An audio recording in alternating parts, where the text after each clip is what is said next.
ప్రస్తుతం ఇండియాలో తెలుగు సినిమాల హవా కొనసాగుతోంది. మన వాళ్ళు చేసే సినిమాలు ఇండియా వైడ్ గా మంచి పాపులారిటీని సంపాదించుకుంటున్నాయి.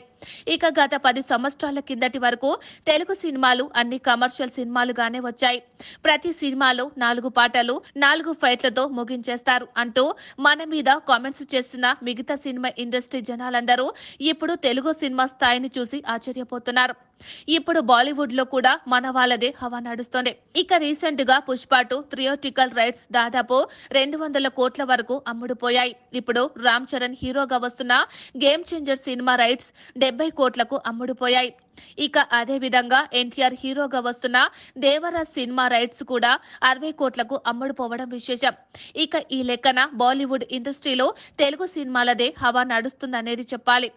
మరి ఇలాంటి సందర్భాల్లో ఇక ముందు కూడా తెలుగు సినిమాల హవా భారీ స్థాయిలో నడవబోతున్నట్లుగా తెలుస్తోంది.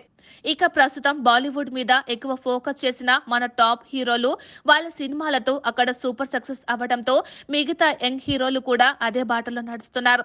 ఇక ముఖ్యంగా హీరోలు సైతం బాలీవుడ్ మార్కెట్ మీద కన్నేయడం అనేది మంచి విషయం అని చెప్పాలి. ఇక ఇది ఇలా ఉంటే ఈ సినిమాతో మరోసారి తనను తాను ప్రూవ్ చేసుకోవాలనే ప్రయత్నం చేస్తున్నాడు. ఇక ఈ సినిమాతో ఒక భారీ సక్సెస్ అందుకుంటే రామ్ చరణ్ కూడా టాప్ 3 హీరోల్లో ఒకటిగా మంచి గుర్తింపు పొందుతాడు. ఇక ఈ సినిమాతో దాదాపు 1000 కోట్ల వరకు కలెక్షన్ రాబట్టాలని చూస్తున్నాడు. ఇక అలాగే ఎన్టీఆర్ కూడా దేవర సినిమాతో 1000 కోట్ల లక్ష్యంగా పెట్టుకొని ముందుకు సాగుతున్నట్లు తెలుస్తుంది. మరి ఈ సినిమాతో ఎవరికి వాళ్ళు కొత్త స్ట్రాటజీలో అయితే ఉన్నారు. మరి బాలీవుడ్ లో ఈ సినిమాలు ఎంత కలెక్ట్ చేస్తాయనేది తెలియాల్సి ఉంది.